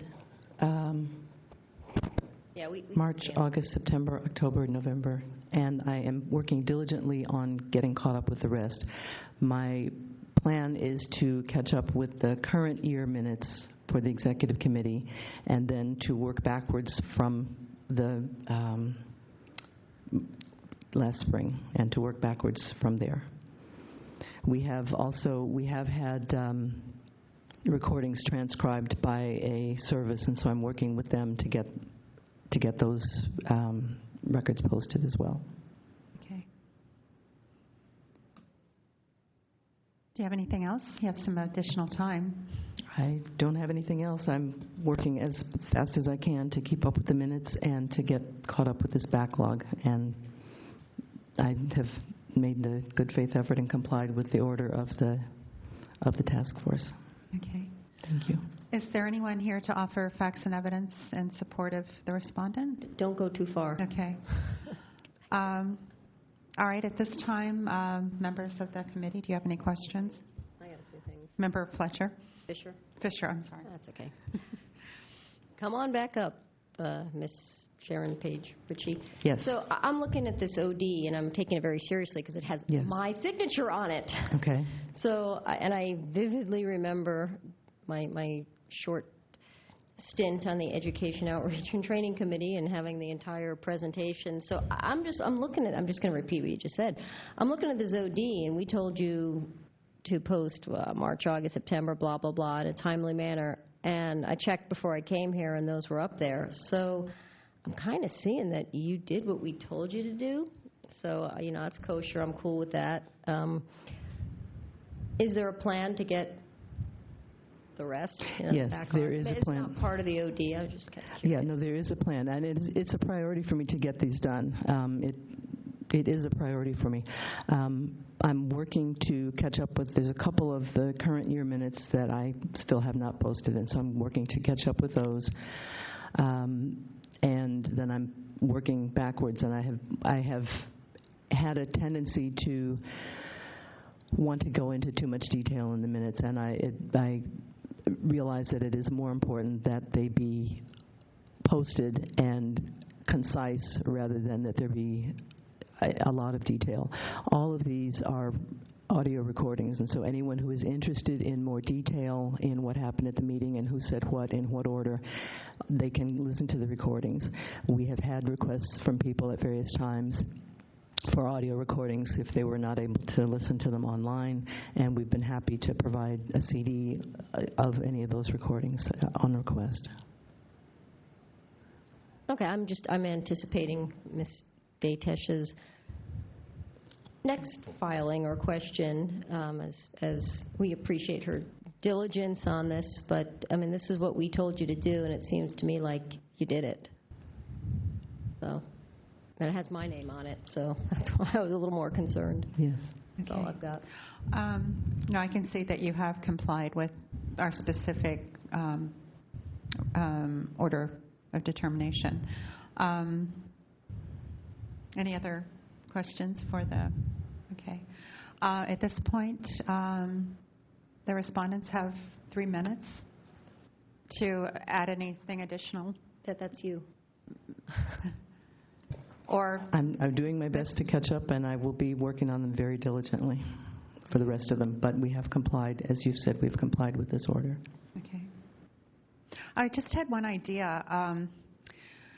I know that the tension between wanting to have very detailed minutes, committee members, commission members tend to prefer that, maybe members of the public. One thing we've instructed our Mr. Young and his predecessors to do is to put some indication of where in the recording, in the minutes themselves, where in the recording the listener could go find more information. Just like a tracking. Yeah, tracking. Yeah, at 5 minutes, at 8 minutes. At so 12 you would minutes. know where to go, and that relieves you of having to provide, more information than not, and yet somebody who's wanting to find that particular item that would help them get there. So it's just a suggestion. Yeah, I will take that under advisement. I feel like it's a priority to get something up there as quickly as possible and to add the refinements later as there may be time to do that. But for me, it is a priority to have skeletal minutes there for every meeting as soon as I possibly can get them in there. Okay, thank you. So perfect is the enemy of good enough. Exactly. In this case. Yeah, I hear you. Okay. Ms. Patterson-Murphy, do you have anything to add? Okay, all right. At this time, Ms. Dadish, you have 3 minutes. While their speech sounds all well and good, and they did comply with the order, there are 51 other ones. It wasn't like this was an isolated thing. This is a long-standing thing. The citizens of this city and county have a right to know where their money's going, and that they know this through the minutes. They are not able to understand. The Arts Commission approves all kind of things, from the little seal you see on the top of a lot of paperwork. You need their permission, technically, in order to use it, to large art projects to things at the airport. People need to know where these things are going. Just to say these 6 minutes have been complied with, I mean, I'm not a particularly malicious person. This is a very time-consuming affair. 51, we're going to be at this for years. She could have put up skeletal minutes a long time ago. And there are other committees, and they go back years. And then there's the claim that Lazar made that everything's on file in the library. That's not true. So while there is some, the order was complied with, there's a lot more out there that needs to be done. And, particularly with the street artists and the advisory thing, and the task force seeing time and time again problems with record keeping, which is, in my view, what this is, procedures that have not been followed for years, no written method for dealing with these issues. And what you see, or in the beginning, were personal attacks on me. I don't know Miss Patterson Murphy. There's no reason for her to come in here and personally attack me or send me abusive emails, or if I called a reminder, that time is coming up, to be slammed down. To this day, from that presentation at the Education and Outreach, we don't know who actually is the custodian of records. What is their chain of command? How do they deal with these things? Are there written procedures in place? If so, let's see it. And that's why, in this very minuscule thing, they did comply. But this is a larger view. This has been going on for years, and there's really no excuse for it. Okay, thank you. At this time, any members, do you have any thoughts? I believe that the order of determination has been complied with, and this matter is completed. Is there any public comment, though, on our assessment? Members of the Compliance and Amendments Committee, Ray Hartz, Director, San Francisco Open Government. I have had my own interactions with the Arts Commission going back a little more than 2 years now, and unfortunately, some of what I'm hearing still goes to this lack of appreciation, in my perspective, of the fact that what we're talking about here is a legal requirement. It is a law that they post these minutes, and they do so on a timely basis. And they have gotten back so far, and I appreciate Ms. Paige Ritchie's wish to, her attempt to fall on her sword, but the bottom line is if the legal requirements aren't being met, then she has an obligation to go to Mr. DeCaney, who is the executive director, and come up with a plan to meet those legal obligations. As Ms. Datis says, I mean, it's all well and good to meet, one specific order of determination, but if you're looking at a backlog of years, and still are not able to get the current minutes up on a timely basis, we're looking at a much larger problem. I think they fail to realize that part of what the purpose of posting these minutes on a timely basis is so that members of the public, like myself, who are involved in meetings of the Arts Commission and want to review the last meeting minutes, sometimes need to do so on a timely basis so that they can go to a subcommittee that's going to be held that same week or the next week, or to the next Arts Commission meeting to make public comment on how they handled that specific item. And if those minutes aren't available, and the only way of going is going to listen to hours of testimony, it becomes very burdensome for the public. Now, I appreciate the chair's, comment that yes, if you may make a list and say, here's the discussion and this is about the time on the tape it is, I could at least then go there and say, oh, I'm interested in this particular part of the thing, and even though the minutes don't completely cover it, I can go right to the recording and I can hear what it is to do.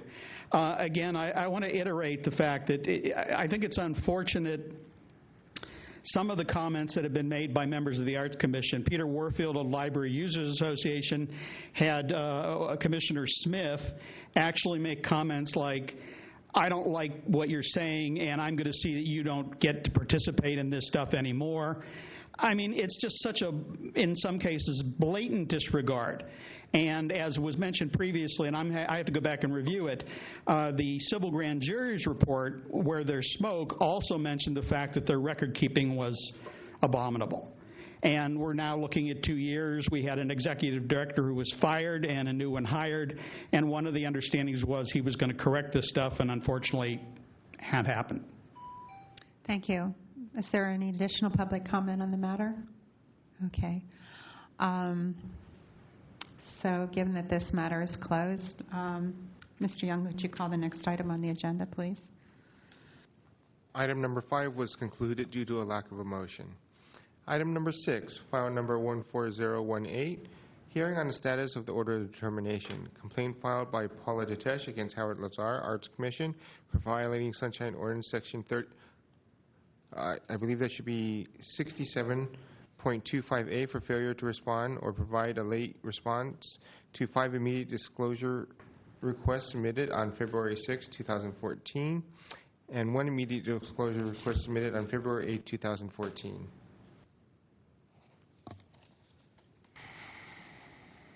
Okay, Ms. Datis, you have 5 minutes to bring us up to date on this matter. Hi there. You can see from the packet, it's quite long. There's quite a lot of IDRs that have not been answered. The bits and pieces of information that I got didn't even address not nearly the IDRs. And this was filed as a grouping of 6 for the purposes of saving everybody's time, the task force and people coming in. But it goes much deeper than that. There are many, many more, both before and after this filing, even though Mr. Lazar has been found in violation many times for the same thing. I don't know what the issue is. You file a 1 or 2 sentence thing. It seems very clear and very straightforward. But if you get something, it's not even near what you asked for. And it's being copied so many people that, you don't even know who to respond to. So basically, I don't respond. In the past, as I said, if I'm going to file an immediate disclosure request and it's coming up on the time when I should get a response, nobody there seems to pick up the phone, and I'm afraid to leave phone messages. Once in a while, I get Pedersen on the phone. She'll slam it down, and then I'll get an abusive email. Some of them you see in the packet. I am not the only person who has had problems with late IDRs, if that's what the issue is here. If you just look on your documents site, you'll see that goes back years.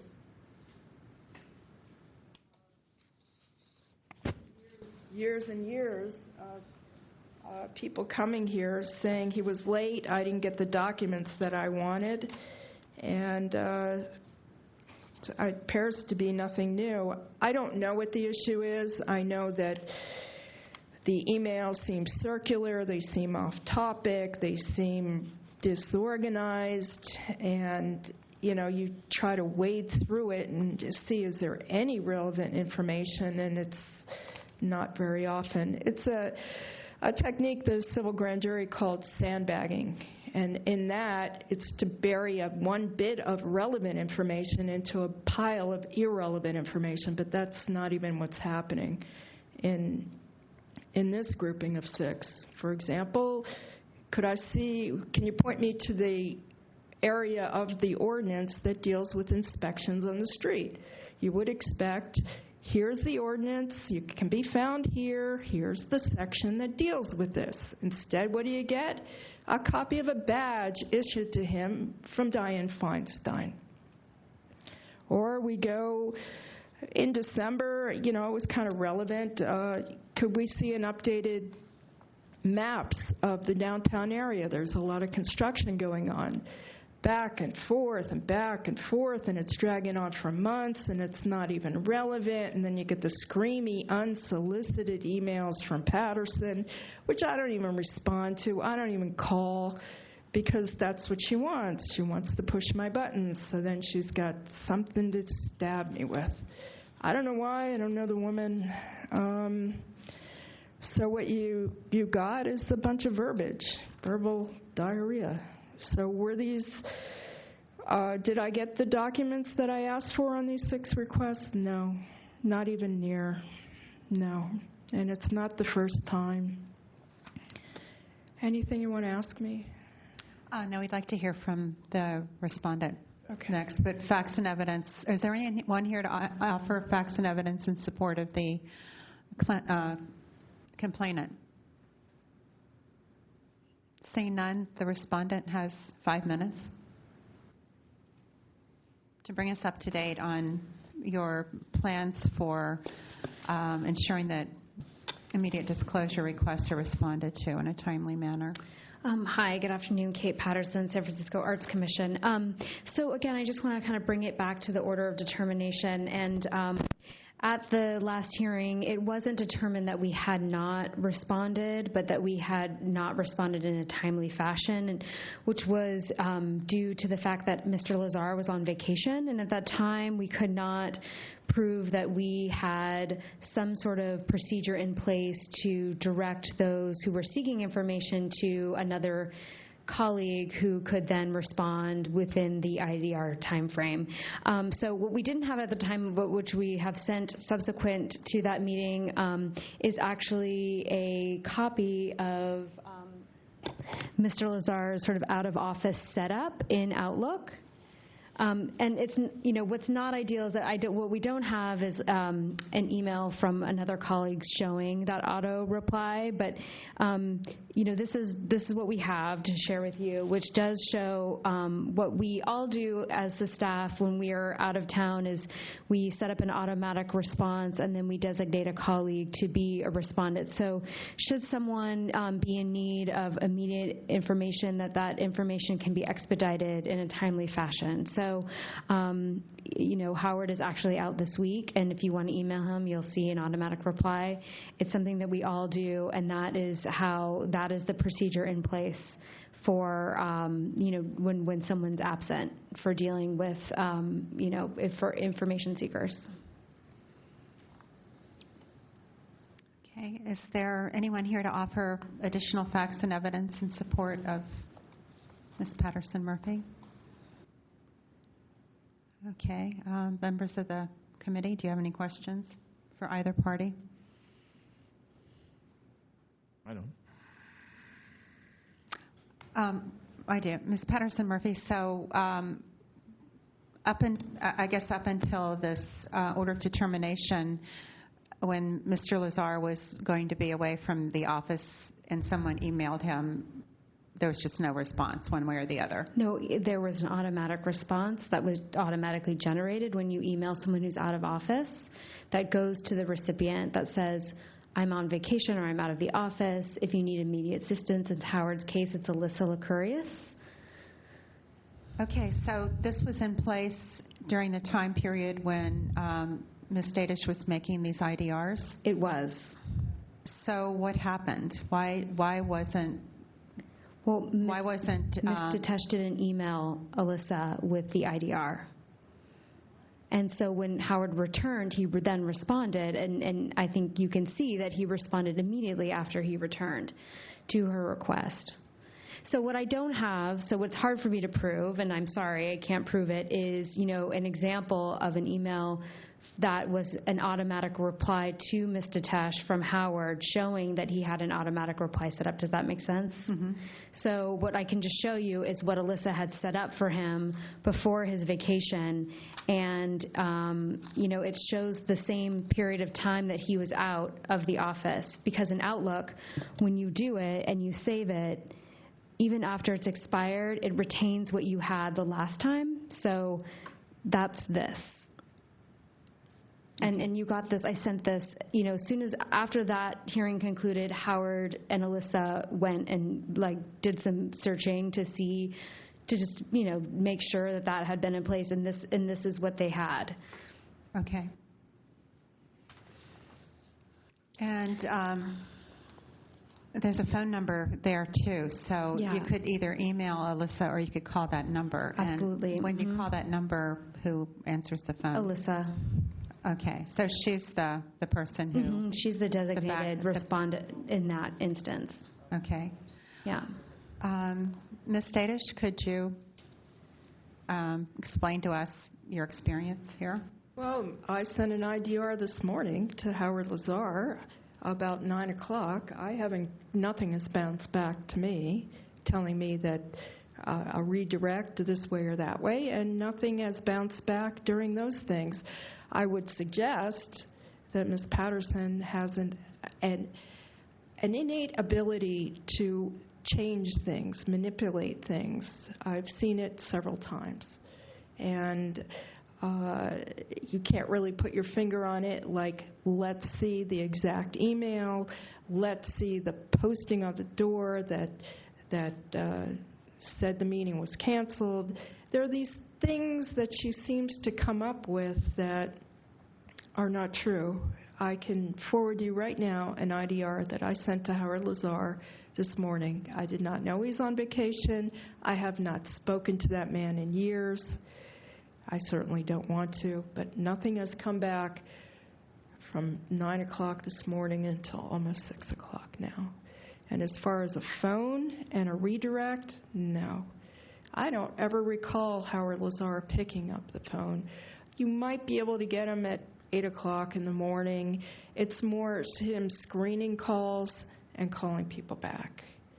I've spent too much time up in that office, but over many, many years, people have always said, well, he's called me, or he hasn't called me back, but somebody else did. And you see it in the civil grand jury report, too.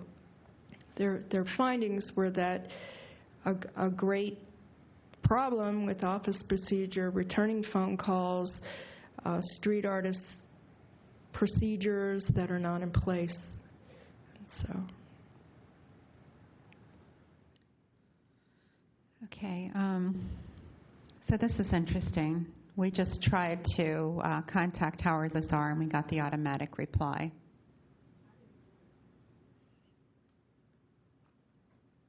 So, want to say this?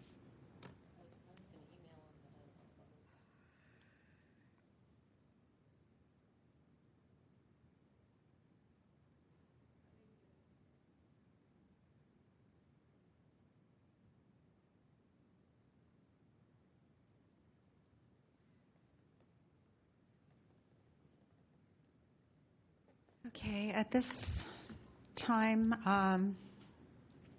if there are any questions by the members? Okay. At this time, Ms. Patterson-Murphy, you have 3 minutes to add anything additional.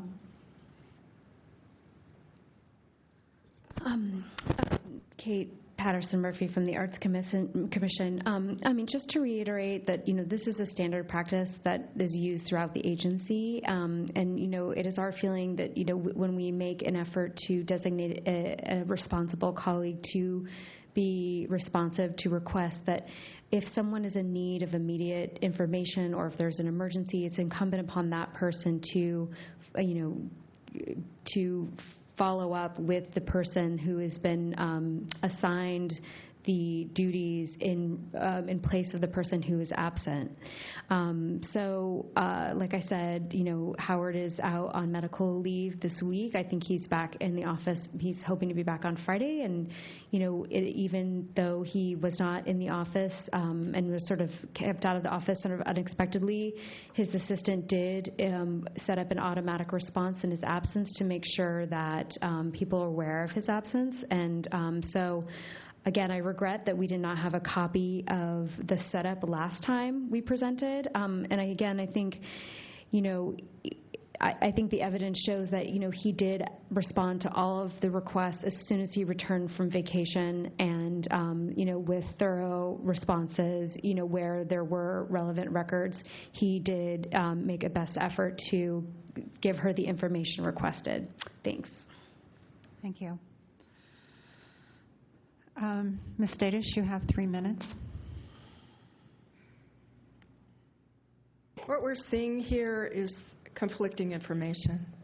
We're seeing that in this isolated event of these 6 IDRs, one sent on one day and others sent on another day, that they weren't answered in a timely fashion.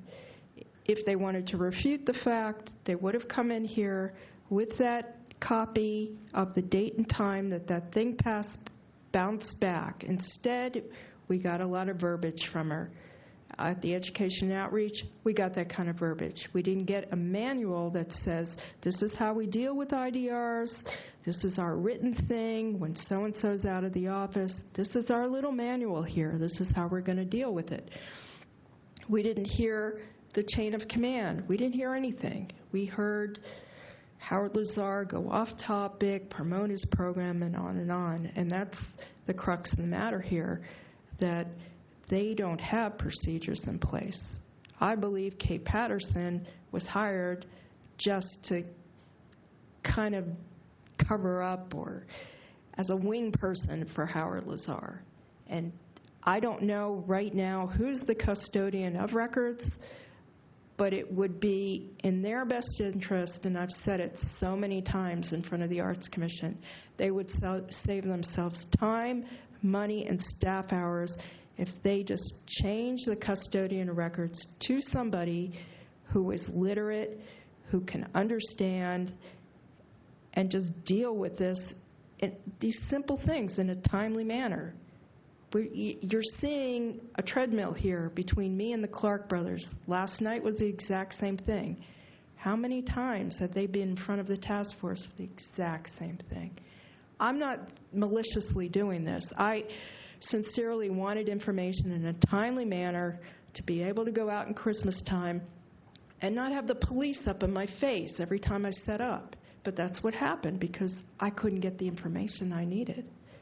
And it's not the first time. Thank you. Thank you. The matter's back with the Member Nee. Yeah.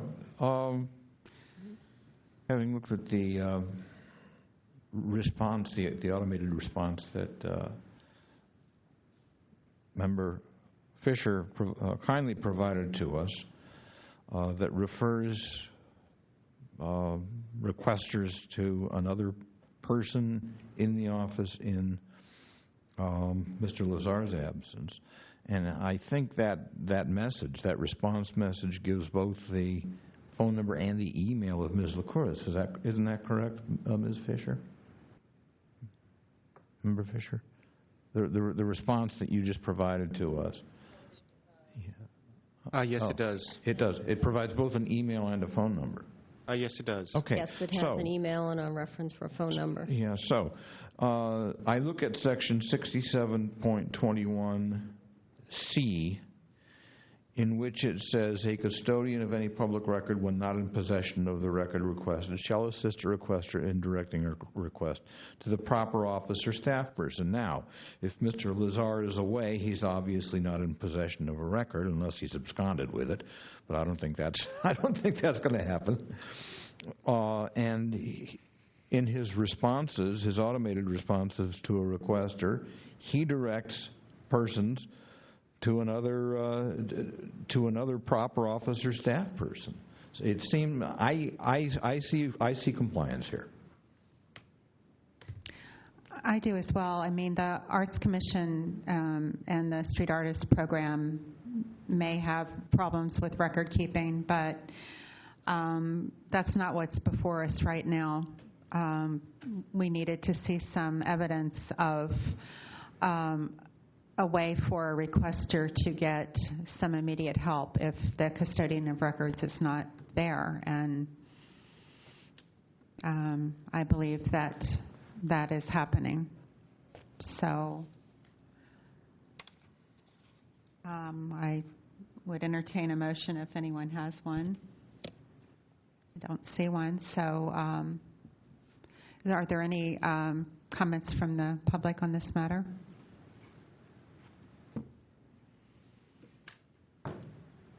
members of Compliance Amendments, Ray Hartz, Director, San Francisco Open Government. I had an experience with the Arts Commission this past week. On Wednesday, I called and left a message for Mr. Lazar. It just basically said, I'm out of the office, and leave a message, and I'll get back to you. I went Friday, did the same thing, and then Monday I called, and I got upset because got the message again, and I contacted Ms. Kate Patterson-Murphy, and she said, oh, Mr. Lazar is out of the office until the 27th or something like that. That's all well and good, but every organization I've ever worked for did it in a professional manner in that when you were out of the office, you had someone who normally checked your emails and checked your phone messages to ensure that there was nothing critical that had been left on your voicemail or in your email and needed to be responded to immediately. It was just a matter of common sense in the fact that if there's an emergency and someone only has a chance to call one person and they just happen to leave a voicemail message, it isn't acceptable that the emergency has to wait until that person gets back. Now, Mr. Lazar, I think, unfortunately, Mr. Lazar is probably one of the most disorganized persons I've ever met. And yet, he is in his position. He goes to the meetings. The meetings are totally incomprehensible. He interjects at places he has no right to do, arguing with members of the public who speak. My own appearance before the Board of Appeals last June in Ms. Dadish's case, I looked at the records Mr. Lazar presented that supposedly said she didn't deserve to have her permit renewed, and it appeared to me, having done 3 years as a human resource specialist for the Department of the Navy, that he had simply manufactured documents to show that in a 6 weeks period she had committed 5 or 6 violations. And when the Board of Appeals started to ask him questions about, well, did Ms. Dadish get notice of these violations?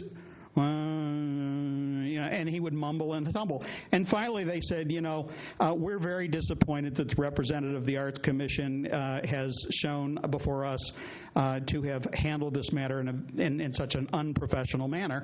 And that was part of the reason they voted 4-0 to grant the appeal and order them to issue the order of determination to Ms. Dadish.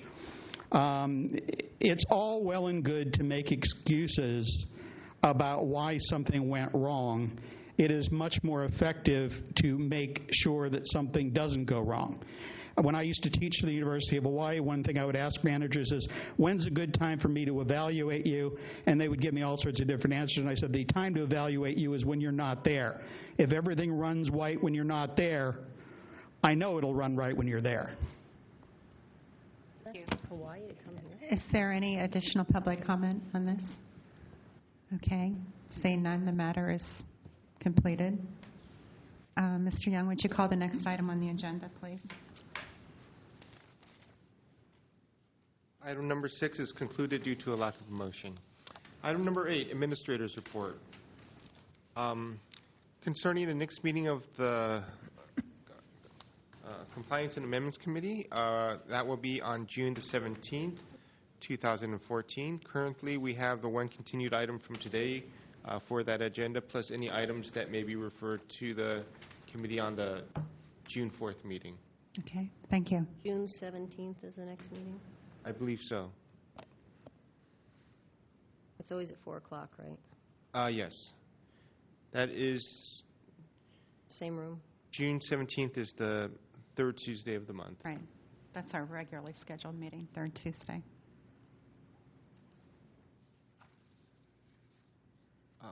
I have no other items to report. Okay. Would you call the next item on the agenda, please?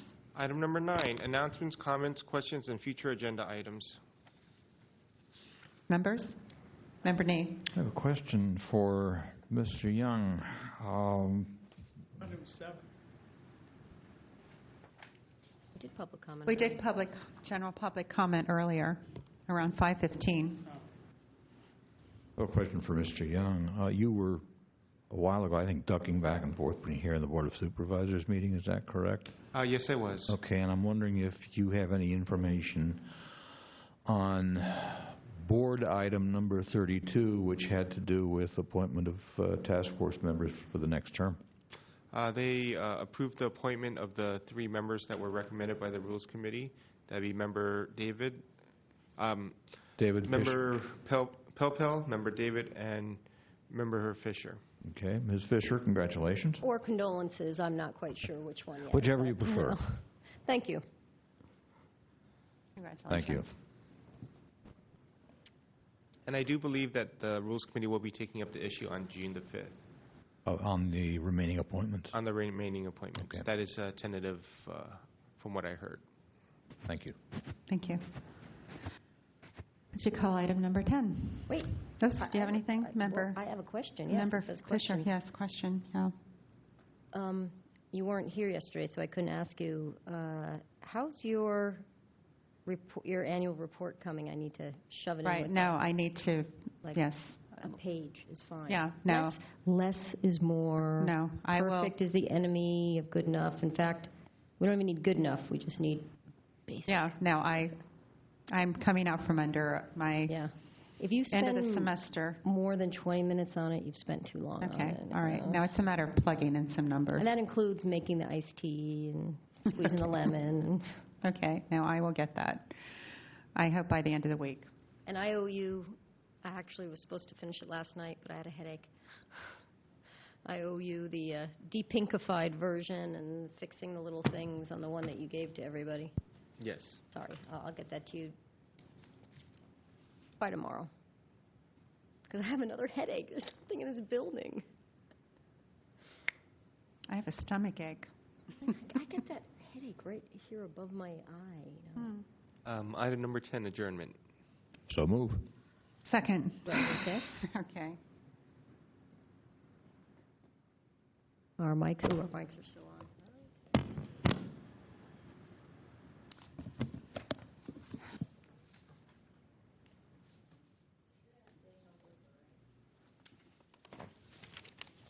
I'd like to be reappointed.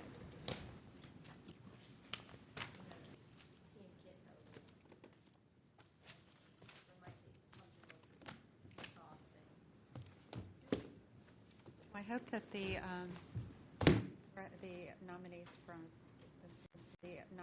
from